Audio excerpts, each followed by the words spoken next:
Bounding Through the Bog, Frankie Frog Book 1 by Mossy Fenwick. When morning sun was rising in a distant misty bog, the first creature to awaken was one named Frankie Frog. Frankie was a lime green frog and a happy, hoppy guy. While not a bit malicious, he was a little sly. Every day his eyes popped open and he flashed a giant grin.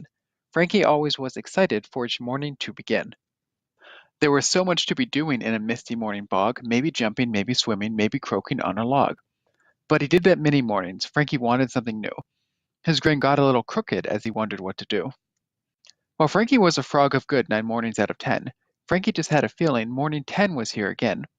Frankie croaked a froggy chuckle when he thought of playing pranks on the other swampy critters he saw upon the banks. Frank first spied 3 turtle brothers, each bigger than the last. Thoughts of tricking those 3 turtles set his heart to beating fast. As Lady Luck would have it, they were sitting in a row, and the plan that Frank was forming put a tingle in his toes. For Frankie was a froggy with a mind that was quite fertile. Frankie was about to try a triple turtle hurdle. Now, to jump the Turtle Brothers was not without its fright. These turtles were the snapping kind and they could really bite. But Frank was not the kind of frog to sit around in fear. He knew that he would make his jump as soon as he was near. So he crept a little closer yet. Then he curled up just like a spring and suddenly he leapt. One brother was a bother when Frankie flew across his back. The biggest turtle jerked his head to grab a Frankie snack. He came so close to Frankie that if froggies had a tail, young Frankie would have lost his then. That would have made him wail. But Frankie did a froggy flip and splashed in the water. Then afterward he swam away quicker than an otter. Frank looked for Chuck Chameleon to give him a little scare. But though he looked and looked and looked, Frank could not see Chuck anywhere. For Chuck was just as sly as Frank, though in a different way. Frank knew how to jump and hop. Chuck knew how to hide away. Chameleons can adjust their skin to make a great disguise, so they become invisible to any prying eyes. Frank hopped on in disappointment. There was no sign of Chuck. It was the sly chameleon who had the greater luck. Now snails, as you may have heard, have very little go. Even crawling at their fastest, they move extremely slow. When Susie Snail went on her stroll, like many mornings past, Frank thought, if I just pick her up, she'll move 3 times as fast. Then Frankie saw a downhill slope, quite slick with mud and goo. In a heartbeat, Frankie knew just exactly what to do. Frankie put Sue upon his back and spread his feet quite wide, and jumped down the muddy slope to do a slick snail slide. The 2 of them went swooping on a fast and flashing ride. Frankie found the moment thrilling, poor Sue was terrified.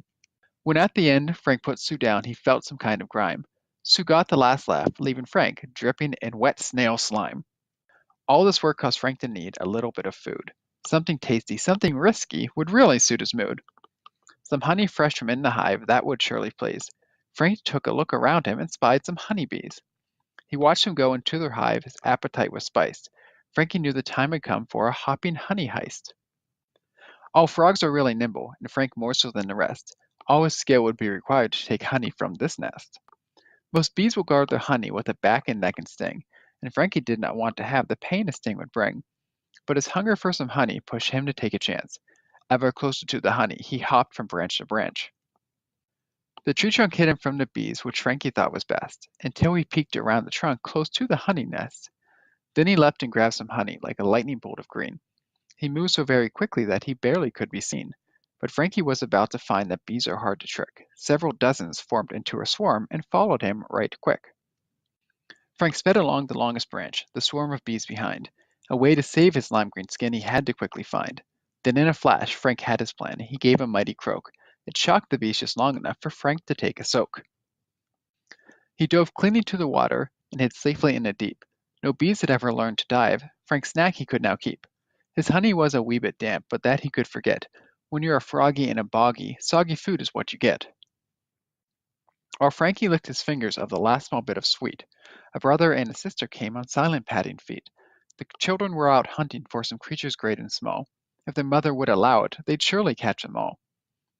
As soon as Frankie saw the kids, he was spotted by the boy. Frank thought, some humans to be tricked, while they cried out in joy. They knew that they could catch a frog. They had caught frogs before, and how hard could it really be to catch just one frog more? While Frank thought it a game to play, their nets he did not see, and while there were 2 of the kids, there was but one of he. The nets were sweeping very fast, swinging both high and low. Frankie had to dance between them as fast as he could go. Now swamps are filled with water, plus sand and mud and muck, and frogs can skim along the top, but children, they get stuck. Frankie Froggy kicked away, for swimming was his knack, and soon he was far from the shore. But then Frankie swam back. Though he could have gone and rested, 'twas early in the day, and Frankie did not want to rest, he wanted some more play. So Frankie chose to double back, as quiet as could be, because he knew, with kids this fast, he had to be tricky. Thus Frankie did not burst right in, he saw them looking low. Frank thought, I know how to fool them, and to a tree I'll go.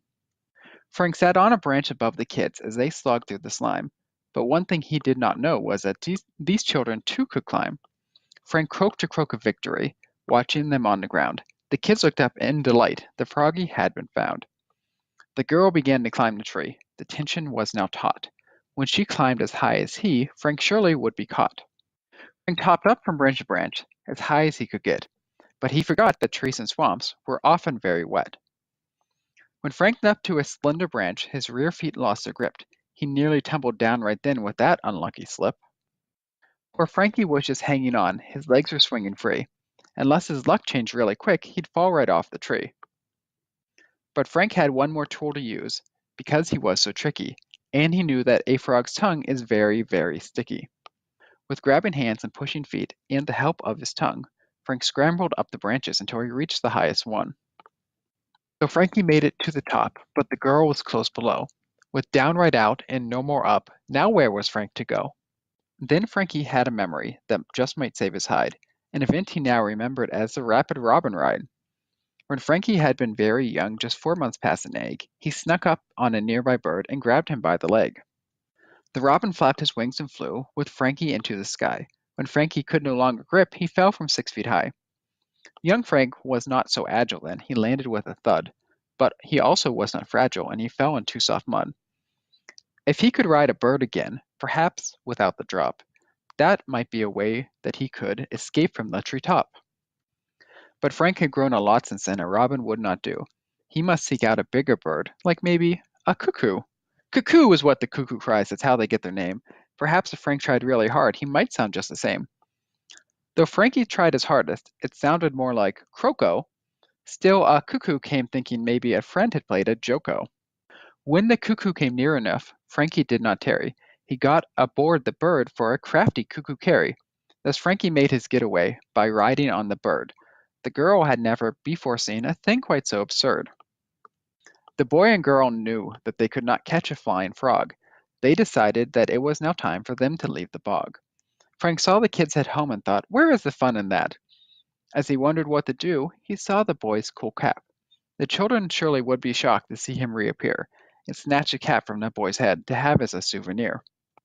Frogs can be very dexterous and silent as vapor, skills Frank was about to use for his own cool cap caper. First he dropped from his cuckoo into a handy tree. What he was now about to do, the kids would not foresee. Frank grabbed a nearby vine and then, as smooth as a ballet, swung quickly past the young boy's head and snatched the cap away. Frankie let go, and he and Hat both landed, both afloat, but in the water, upside down, the hat became a boat. The children's minds were just agog at what this frog could do. Turn a hat into a boat and ride on a cuckoo. To chase the frog the kids now saw had been a big mistake. If they could make a friend of him, that would be really great. And so the boy called out to Frank, please do not be afraid. I really need to have my cap, so how about a trade? My sister is called Haley, and Johnny is my name. If I go home without my cap, then I will get the blame. Frank listened from his boat, which was now a wee bit soggy. Boys' caps were really never meant to hold a full-grown froggy. Then in return Frank spoke his name, in a voice both clear and pure, though if they understood frog talk he was not really sure. Next Frankie paddled closer to learn what the trade might be. What Haley pulled from her pack Frankie was amazed to see. It was a wee small top hat, just perfect for a frog. Tall and black and glossy, it put his mind into a fog. Why did Haley have a top hat? Kids carry funny things. Perhaps it came from some small doll, or a puppet worked with strings. So Frankie paddled to the kids and hopped onto the shore. Frank turned his boat right side up. It was a cap once more. Then Frank and the kids made the trade, exchanging cap for hat. Excited, Frank turned somersaults, just like an acrobat. Frankie held the hat before him, admiring its flair, and when he put it on his head, he was quite debonair. Frank, John, and Haley said farewell, their day's adventures done, each carrying their memories of having lots of fun. Yet all things in and near the bog should still be quite aware that tomorrow is another day and Frankie still lives there.